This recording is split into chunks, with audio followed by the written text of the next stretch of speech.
오늘 함께 은혜 받으실 하나님의 말씀은 누가복음 24장 44절 말씀입니다. 누가복음 24장 44절 말씀을 한 목소리로 봉독하겠습니다. 또 이르시되 내가 너희와 함께 있을 때에 너희에게 말한 바 곧 모세의 율법과 선지자의 글과 시편의 나를 가리켜 기록된 모든 것이 이루어져야 하리라 한 말이 이것이라 하시고. 아멘. 여러분들과 함께 계속 우리가 읽고 있는 선지서에서 말씀을 전하는데, 지난 한 주 동안에는 우리가 5권의 책을 읽었습니다. 그렇죠? 소선지서는 용량이 굉장히 짧아요. 예를 들어 오바댜는 그냥 한 장으로 쓰여진 책이죠. 그러니까 우리가 이제 매일 한 4장씩, 5장씩, 6장씩 지금 읽고 있지 않습니까? 그러니까 한 주가 지나니까 5권을 읽게 됐어요. 그러면 5권을 가지고 이제 어떻게 설교를 할까 묵상을 하고 좀 고민을 하다가 이제 각 책마다 이 메인 포인트가 무엇인가, 이 메인 포인트를 하나씩 이렇게 우리가 묵상하면서 설교를 하면 되겠다라고 생각을 했고요. 그러면서도 이 모든 말씀을 하나로 엮어주는 한 가지가 없을까 묵상을 하는 가운데 오늘 본문의 말씀이 생각이 났습니다.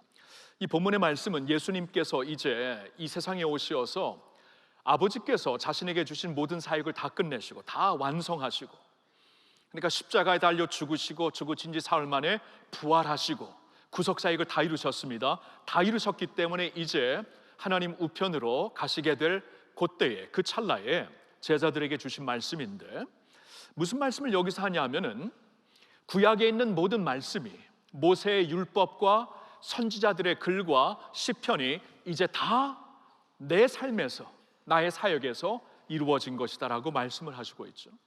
맞습니다. 구약의 모든 말씀, 소선지서를 비롯해서 구약의 모든 말씀을 하나로 묶어주는 주제는 예수 그리스도입니다. 그러니까 예수님의 삶과 그의 가르침과 그의 죽으심과 부활하심, 사실 모든 구약의 말씀이 궁극적으로 이것을 가리키고 있기 때문에 예수님께서 이 말씀을 하신 거예요.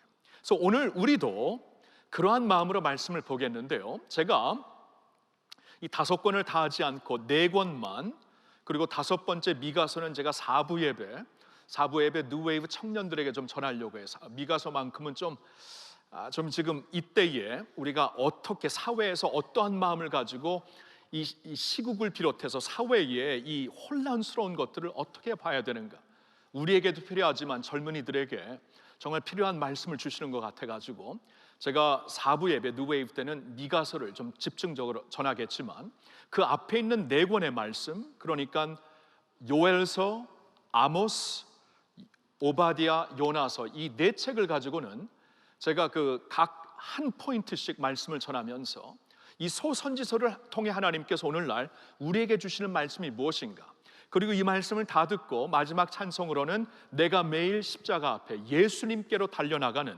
왜냐하면 이 모든 말씀이 예수 그리스도 안에서 핵심과 중심이 보여지고 있기 때문에 예수님께로 달려나가자라는 찬양으로 이제 오늘 예배를 이렇게 좀 이어가려고 합니다. 자, 그러면 이 책에서 이제 책별로 좀 하나씩 보겠는데요, 첫째로 요엘서를 보면은, 요엘서에서 우리에게 주시는 메인 포인트는 성령의 사람들이 되십시오입니다. 성령의 사람들이 되십시오. 다 같이 성령의 사람들이 되십시오. 자, 성령의 사람들이 되라는 것은, 성령은 하나님의 영이죠. 하나님의 영이 이제 믿는 자들에게 오시어서 우리 안에 이제 거하시면서 그 하나님의 영으로, 그러니까 하나님의 힘으로, 하나님의 에너지로, 하나님의 영감으로, 하나님이 주신 지혜로 살라, 이제 그런 말씀이에요.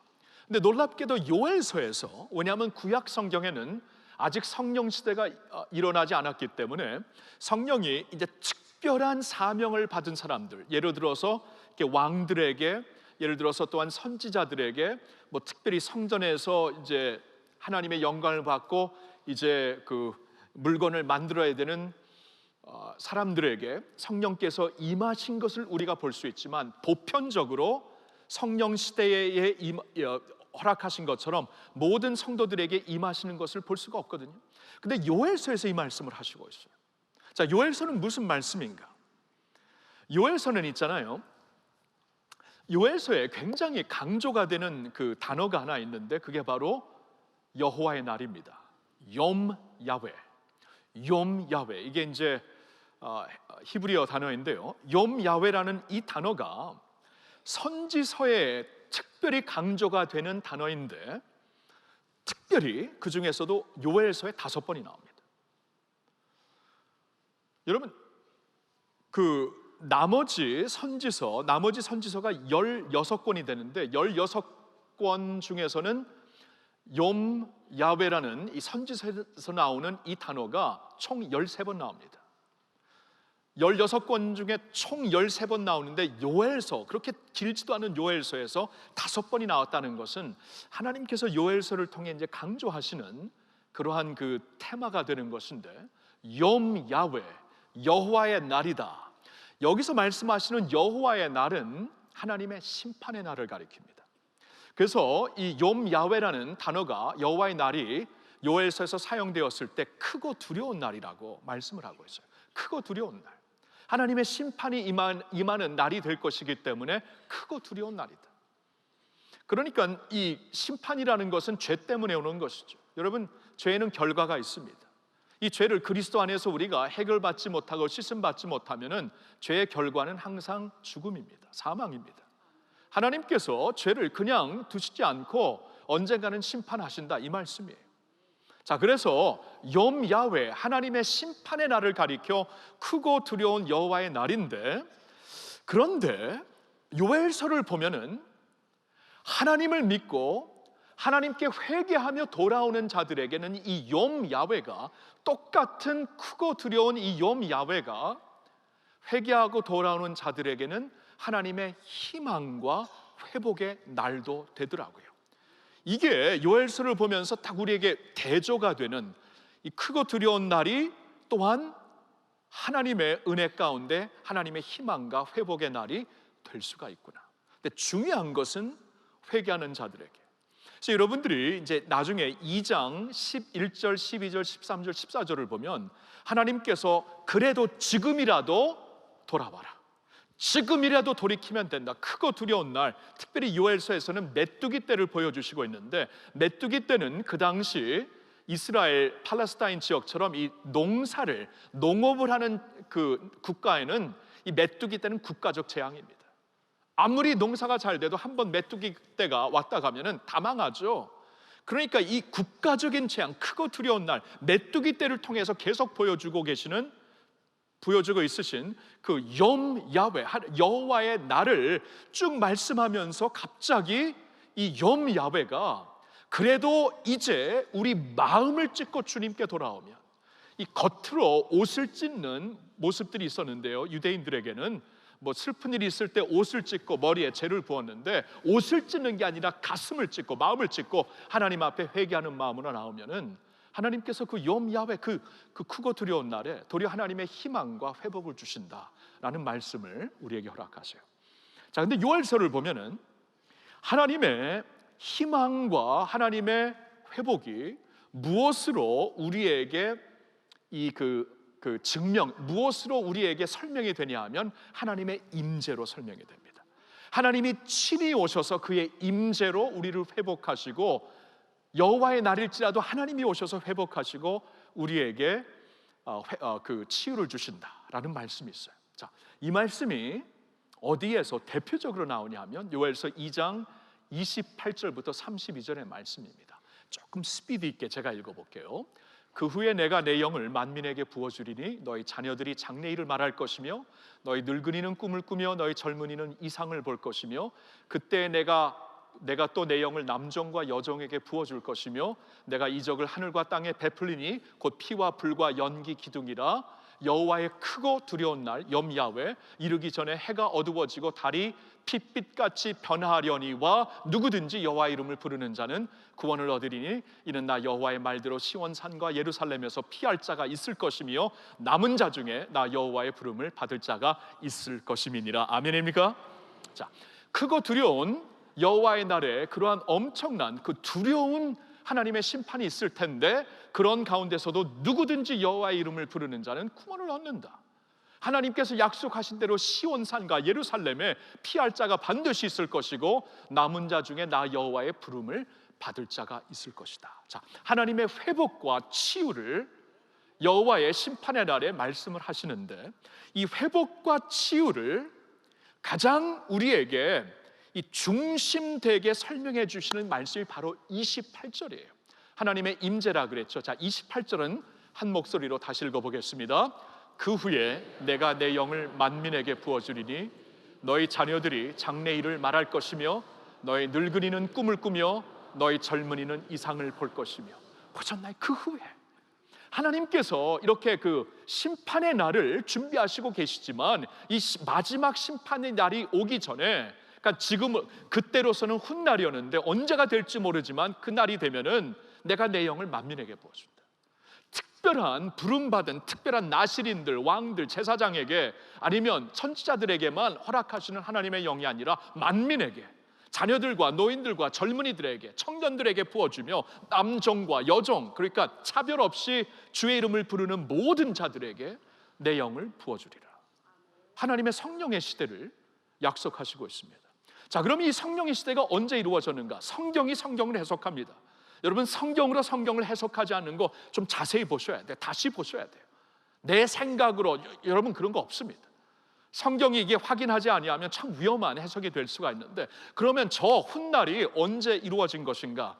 여러분, 사도행전 2장을 보면은 예수님이 승천하신 후에 기도하면서 하나님의 아버지의 약속을 기다렸던 제자들에게 성령이 마가다락방에 임하십니다. 그래서 이 성령을 받은, 영을 받은, 하나님의 영을 받은 제자들이 밖으로 나가서 여러 방언의 언어로 복음을 전하기 시작합니다. 사람들이 깜짝 놀래요. 온 세계에서 모인 사람들이었거든요. 그때 대절기가 있어서 온 세계에 펼쳐져 있는, 살고 있는 디아스포라 유대인들이 모여가지고 그때 절기를 지내면서 그때 모였는데 자신들의 방언으로 이 사람들이 복음을 전하고 있는 거예요. 여러 방언들을 깜짝 놀란 거예요. 이게 저 사람들이 뭐 공부한 사람들 같지도 않은데 어떻게 저렇게 능숙하게 유창하게 우리 언어를 할 수 있는가? 그때 베드로가 얘기하죠. 베드로 사도가 무슨 말을 하냐면, 우리가 방금 전에 보았던 요엘서 2장 28절을 인용하면서 그때가 바로 이 날이 되었다. 왜냐하면 예수님이 오시어서 아버지께서 그에게 맡기신 모든 구속사역을 다 이루시고 죽으시고 부활하시고 다 완성하셨기 때문에 아버지 곁으로 가셨는데, 주님께서 다 이루셨기 때문에 이제 성령 시대가 시작됐고, 그 성령 시대가 시작된 것을 너에게 증명하기 위해 우리에게 능력을 주셔서 우리가 알지도 못하고 전에 하지도 못했던 언어로 복음을 전하고 있는 것이다. 성령 시대가 시작됐다. 자, 그러면 이 요엘서 2장 28절에서 약속하고 있는 성령 시대는 예수님이 승천하신 후에, 그리고 기다렸던 마가다락방에서 기도하고 기다렸던 제자들에게 성령이 임하셨을 때, 그때부터 모든 너희 노인들과 청년들과 자녀들에게 부어주시겠다고 하는 그 영, 남종과 여종에게 차별 없이 부어주시겠다는 그 영, 성령 시대가 이제 임했다. 그러니까 요엘서의 말씀이 있잖아요.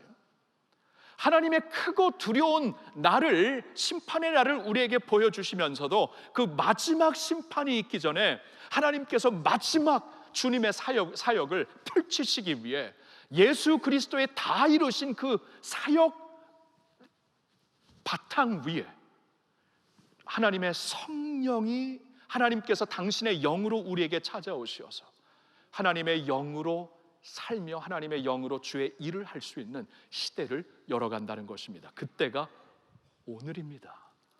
여러분, 그때가 오늘이에요. 그러니까 요엘서를 보면서 이 말씀은 예수님께서 약속하신 성령을 우리에게 바라보게 하는 말씀이구나. 이미 오래전에 하나님의, 그러니까 예수를 믿는 모든 자들이 있잖아요. 이제는 우리가 하나님의 영으로 살 수 있는 특권을 받았어요. 권한을 받았어요. 그래서 예수님은 성령 충만을 사모하라, 성령을 사모하라, 성령의 사람들이 되어라라고 말씀을 하십니다. 그러니까 우리가 예수 믿는 것을 그냥 뭐 학식적으로 뭐 도를 깨닫고 뭐 윤리를 깨닫고 무슨 교회 생활을 하고 이 정도로 이해하면 안 된다는 거예요. 예수를 믿는 것이 주님께서 내가 가면은 보혜사가 오신다, 성령이 오신다. 그러면 그 성령께서 너희를 친히 진리의 길로 인도하실 것이고 성령의 능력으로 너희들로 하여금 내가 한 일보다 더 큰 일을 하게 하리라. 여러분, 예수님이 하신 일이, 예수님이 사시면서 그 팔레스타인 지역만 복음화시키셨습니다. 근데 성령 시대가 임하니까 지금 복음이 온 세상에 퍼졌잖아요. 그렇죠? 팔레스타인을 비롯해서 한국까지, 북한까지 왔잖아요. 온 세상이 임한 겁니다. 주님이 하신 일보다 더 큰 일을 하게 되리라. 이게 교회에게 허락하신 하나님의 약속입니다. 믿습니까? 그러니까 저와 여러분들은 성령을 사모해야 돼요. 성령의 사람이 되지 아니하면 그냥 이름으로 그냥 성도입니다. 그냥 판을 다른 교회입니다. 그렇죠? 그냥 판을 달고 할렐루야 교회라고 교회입니까? 하나님의 성령이 임하셔야지. 하나님의 영이 임하시고 하나님의 영의 능력으로 사역하며 하나님의 영의 능력으로 죄악을 이기며 하나님의 영의 능력으로 주님의 성품을 닮아가며 주님의 일을 하는 것이 주님의 교회이지요. 그렇죠? 성령 충만함을 받으라는 거예요. 이게 요엘서의 굉장히 중요한 말씀입니다. 두 번째, 아모스의 말씀은 포인트는 이겁니다. 사랑이 없는 신앙은 가짜라는 거예요. 사랑이 없는 신앙은 가짜라는 거예요. 하나님이 보실 때 진짜 신앙이 있고 가짜 신앙이 있습니다. 사랑으로 구별이 됩니다. 예수님이 말씀하셨죠. 하나님의 모든 율법의 핵심이 무엇입니까? 사랑이다. 하나님을 사랑하는 것과 이와 같이 내 이웃을 사랑하는 것이다.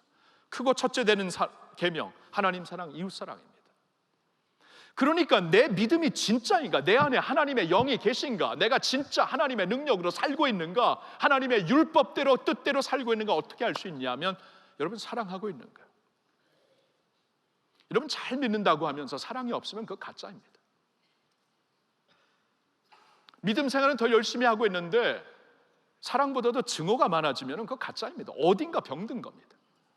그럴 리가 없어요. 예수님이 이게 모든 계명의 핵심이라 그랬거든요. 아모스 시대에, 여러분, 아모스 시대가 어떤 시대였는지 아십니까? 아모스 시대가 이 이스라엘이 가장 번영했을 때예요.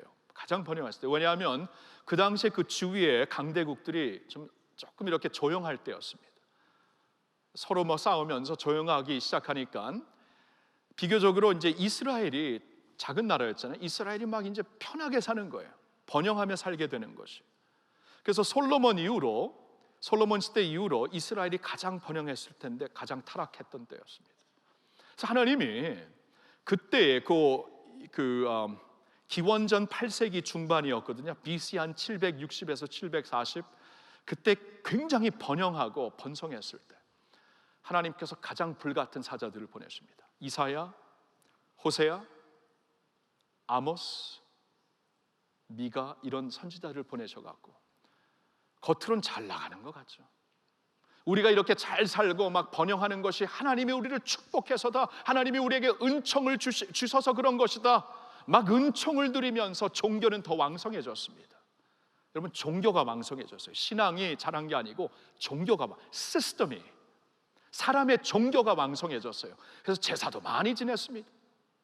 그때 보면은 막 동물 제사 많이 드리고 있었어요. 왕성해진 종교였습니다. 근데 하나님이 보실 때, 야, 이거 다 가짜구나.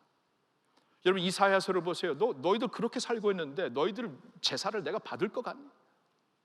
너희들의 금식 기도를 내가 받을 거 아니? 내 구역질이 난다. 그런 말씀을 하죠. 그런 제사 좀 그만 드려라. 왜 그런지 아세요? 사랑을 실천하지 못하고 있어요. 잘 사는 나라가 되었는지 모르지만 그림자는 더 깊어졌습니다. 그림자 속에서 신음하는 소리는 더 주님께 들려가고 있어요. 더 잘 사는 나라, 더 살찌는 나라, 더 부유한 나라가 됐는지 모르지만 더 힘이 없고 목소리를 내지 못해서 죽어가는 영혼들이 주님께 보입니다. 이 모순을 보시고 하나님께서 불같은 선지자를 보내신 거예요. 아모스를 보내셨습니다. 아모스를 통해서 주신 말씀 중에 우리가 잘 아는 말씀 5장 24절 같이 한번 읽겠습니다. 다 같이. 오직 정의를 물같이 공의를 마르지 않는 강같이 흐르게 할지어다. 이게 있잖아요. 그냥 우리가 읽었지만 불이었습니다. 불. 오직 정의를 물같이 공의를 마르지 않는 강같이 흐르게 할지어다 하고 사람들에게 외쳤던 거예요. 정의가 없었어요. 공의가 없었어요. 정의가 없었다, 공의가 없었다는 것은 힘이 없는 자들에게 없었다는 거죠. 힘 있는 자들은 다 누렸습니다. 그들에게 없었다는 거예요. 그래서 하나님은 계속 선지자들을 통해, 율법을 통해 무슨 말씀을 하시던가요? 과부를 돌봐라, 고아를 돌봐라, 나그네들, 난민들을 돌봐라. 그들에게는 보이스가 없다. 그들에게는 낼 수 있는 목소리가 없다. 그들에게는 힘이 없다. 누군가 그들의 힘이 되어줘야 된다. 이게 내가 원하는 율법이다. 계속 율법을 보면 나그네들을 위해, 난민들을 위해, 과부들을 위해, 고아들을 위해 이 말씀 계속 하시고 있죠. 야고보서의 말씀을 봐도, 신약 성경을 봐도 하나님께서 인정하시는 경고는 과부와 고아를 그 어려움 가운데 돌보는 신앙이다 그러시잖아요. 힘없는 자들, 목소리를 내지 못하는 자들. 오늘날 우리 교회를 비롯해서요, 한국교회가 주님 앞에 좀 회개할 일이 하나 있습니다. 왠지 모르게 이미지가 부요한 사람들이 모이는 곳이 되었어요. 잘 사는 사람들이 모이는 곳이 되었어요.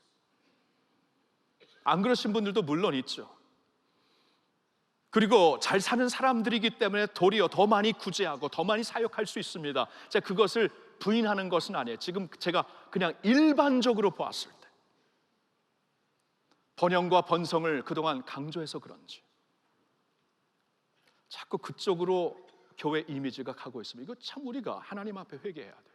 이런 선지서를 보면서 번영과 번성이 막 이루어지면서 야 이건 하나님의 은총이다라고 좋아했을 때 하나님이 불같은 선지자를 보내서 야 너희들이 이제 망할 것이다 경고를 하십니다. 정의를 좀 물같이, 공의를 강물같이 좀 흐르게 하여라.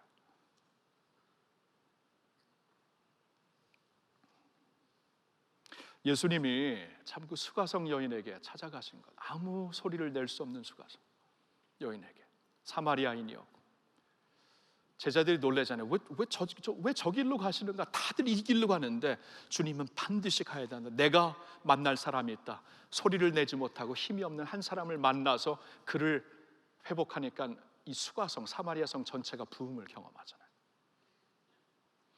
그래서 야 이게 아모스를 통해 무슨 말씀을 주시는 건가? 사랑이 있습니까? 이거예요. 이거. 여러분 사랑이 있으세요? 얼마나 이웃을 사랑하세요? 여러분 우리가 이삭 죽기 헌금 한 달에 한 번 1,000원 우리가 드리는 거, 우리 교인들이 다 한다면 1,000원이 애들까지 다 하는데 하면은 1,000만 원 됩니다. 충분히 돼요. 근데 항상 500만 원, 600만 원에서 그쳐요. 여러분 정성이죠. 마음이죠. 1,000원이면 마음이거든요. 우리 지체들 중에도 너무나 힘든 분들, 이삭 죽기 헌금으로 매달 선정되는 3분, 4분을 제가 만나요. 제가 만나서 기도해 드리면서 이 헌금을 전달하는데 와 이분들의 이 배경을 보면은, 심의팀이 올려준 배경을 보면은 어떻게 사는 거, 어떻게 사시나, 어떻게, 아니 이러한 상황에서 어떻게 하루를 사시고 어떻게 일주일을 사시는가. 그런 지체들이 옆에 다 있습니다. 다 있어요. 우리 지체. 과연 얼마나 우리가 그들을 생각하고 있는가. 마음의 문제거든요. 마음에. 근데 하나님께서 진짜 경건한 믿음이 이 믿음이라 그랬어요. 하나님을 사랑하듯이 이웃을 사랑하는 것이 이게 진짜라 그랬어요. 근데 이스라엘 백성들은 그때 번영과 번성을 하나님의 은총으로 생각하면서 더 많이 누리고 더 많이 즐기는 것을 추구했던 것입니다.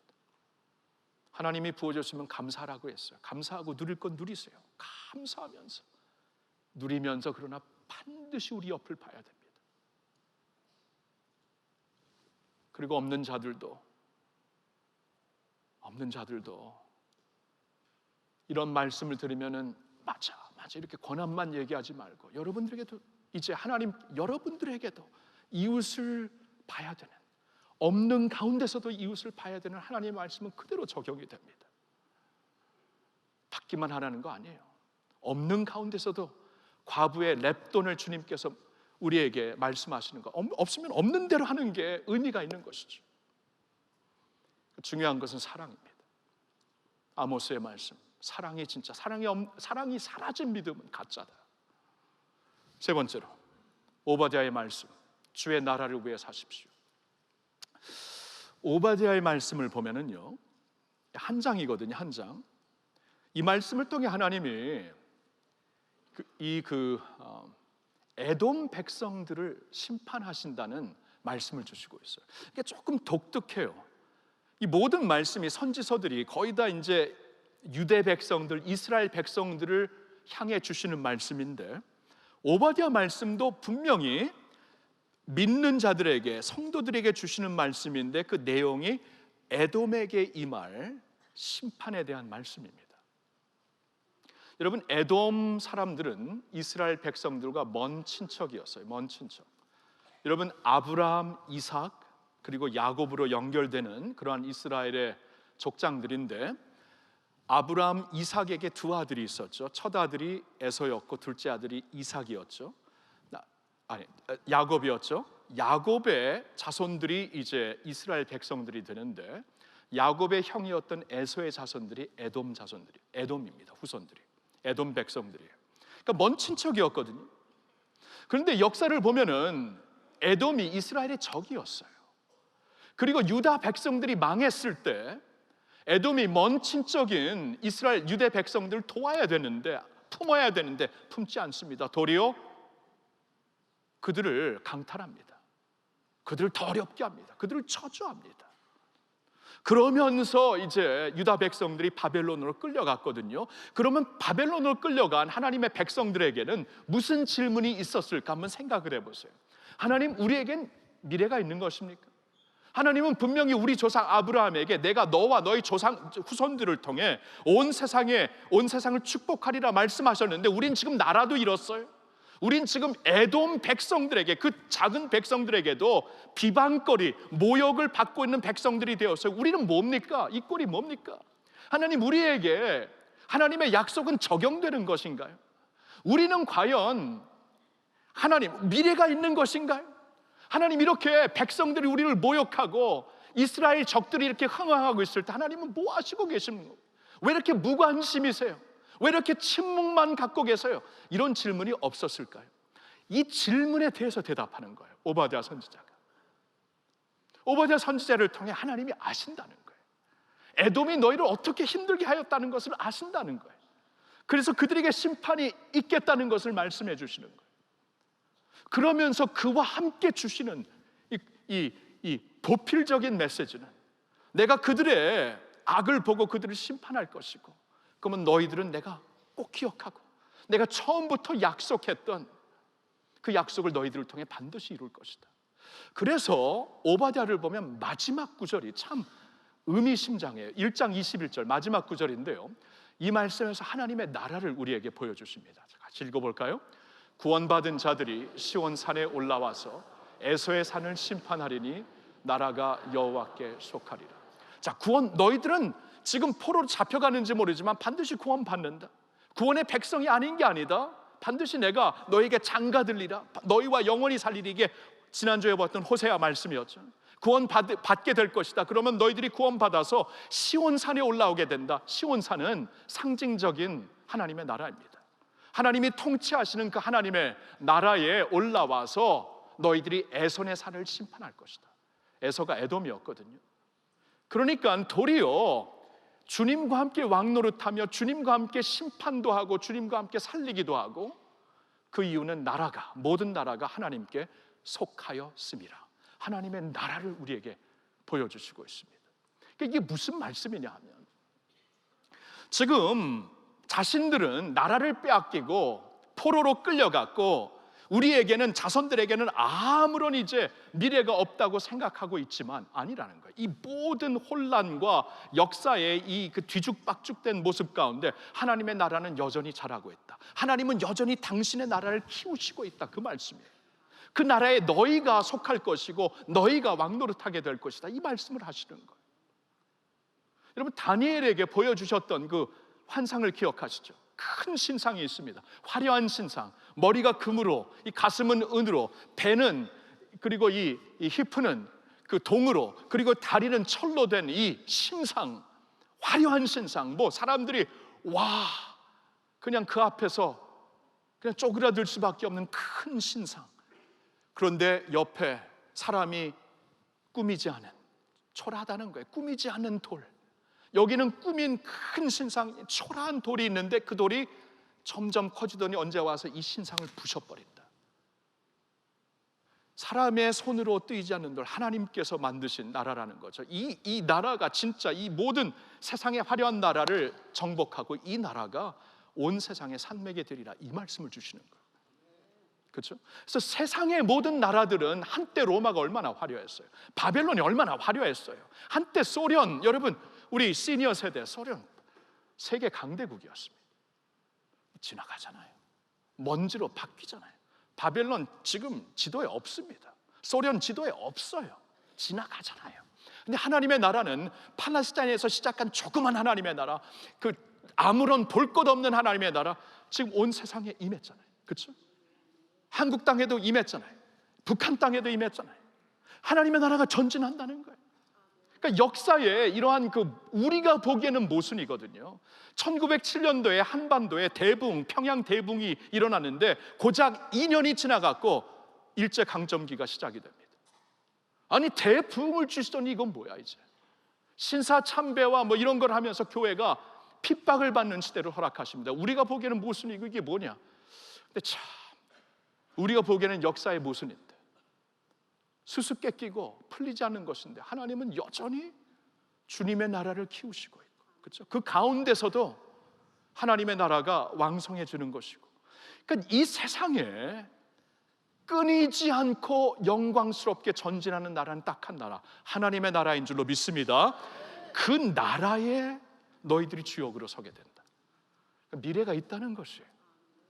그러니까 주님의 백성들이 그걸 알아야 돼. 우리가 이렇게 막 혼란스러워질 때, 또 갑자기 핍박이 임할 때, 지금 중국 교회가 지금 갑자기 핍박을 당하고 있잖아요. 막 잘 나가는 교회였는데, 이런 가운데 우리가 자포자기하고 주저앉을 수 있는데 그러지 말라는 거예요. 주님의 나라를 생각해라. 주님의 나라를 생각하면서 사도행전을 보면 예루살렘 교회 핍박이 오니까 세계로 펴지는 디아스포라 주님의 교회가 되더라고요. 하나님의 방법이고 하나님의 지혜예요. 하나님의 생각은 우리의 생각과 다릅니다. 그러니까 중요한 것은 주의 나라를 바라보면서 우리가 아무리 힘들고 혼란스러울지라도 주의 나라를 위해 살아야 돼요. 주님의 백성들이 성령의 능력을 받아갖고 땅끝까지 복음을 들고 나가야 돼요. 선교를 해야 된다는 것입니다. 아무리 힘들고 어려워도 선교해야 돼요. 아무리 힘들고 어려워도 복음을 들고 민족 복음화 이루고 구제를 하고 하나님의 나라는 밖으로 펼치는 에너지가 있어야 돼요. 그래야 산다는 것입니다. 아멘입니까? 주님의 나라 영원하다.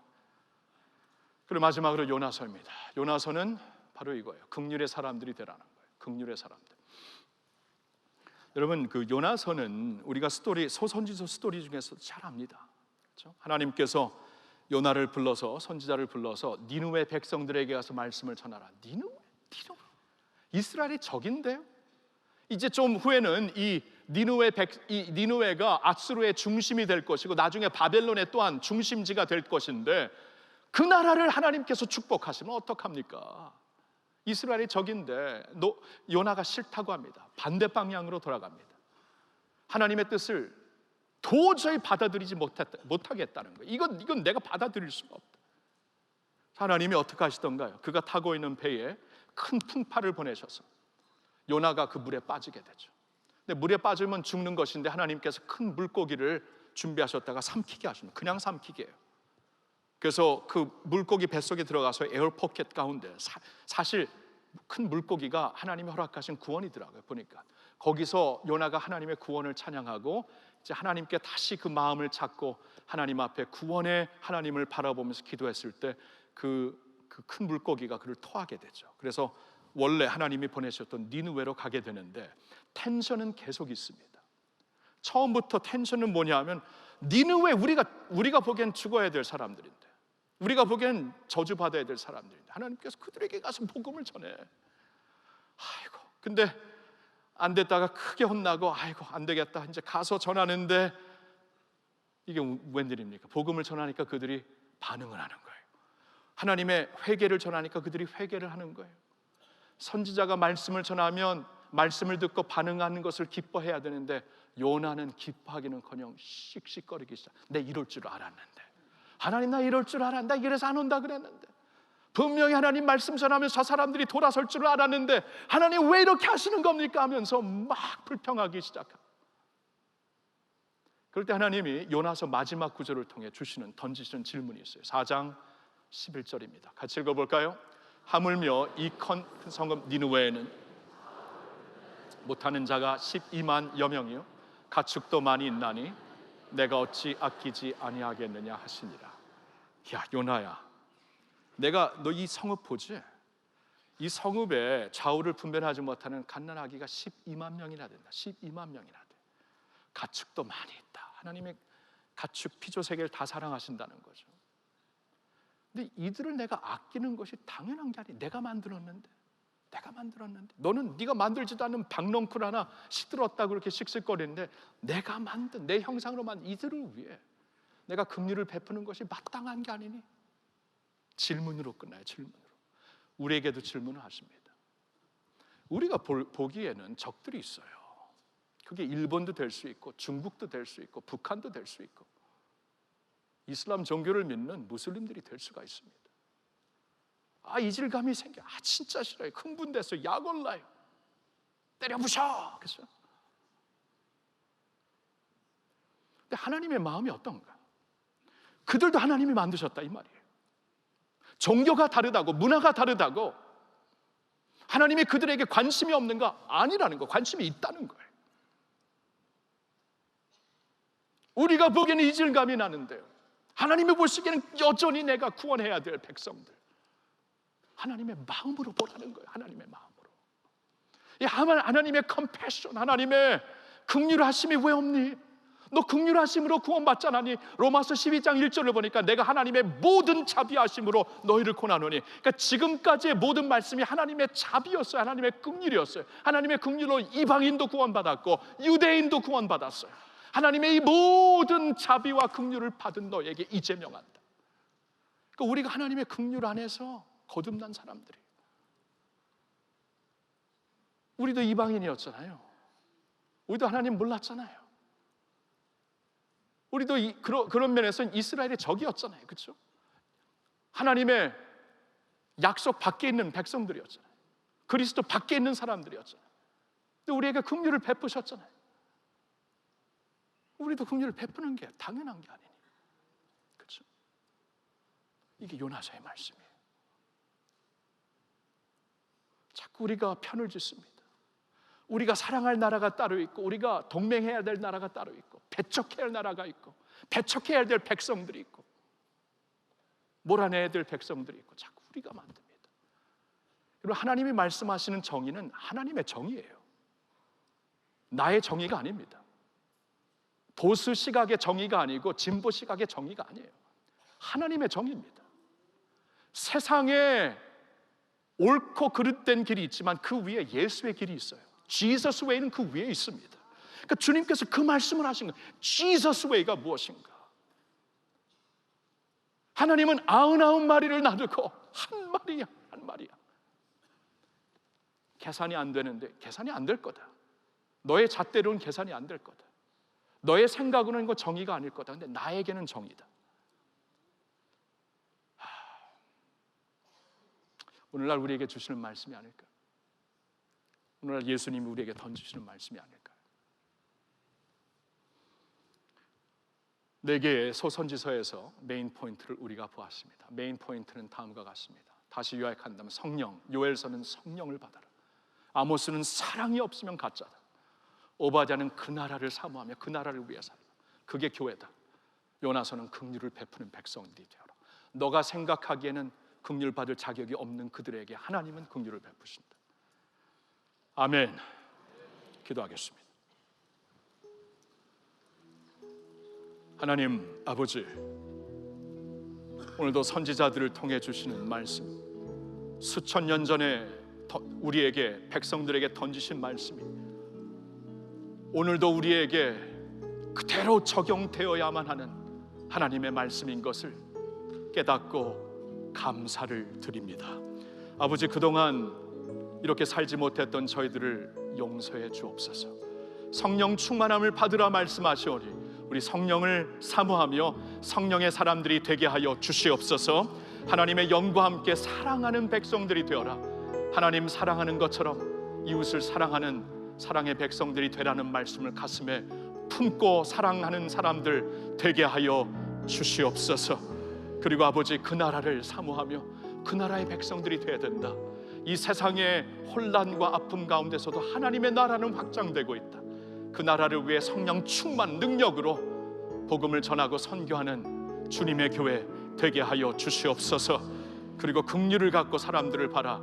주님, 나의 안경을 끼면 그렇게 볼 수 없지만 이제 예수님의 가슴을 갖고 긍휼을 가지고 사람들을 볼 수 있는 저희들 모두가 되게 하여 주시옵소서. 우리 주 예수님의 이름으로 감사드리며 기도하옵나이다. 아멘.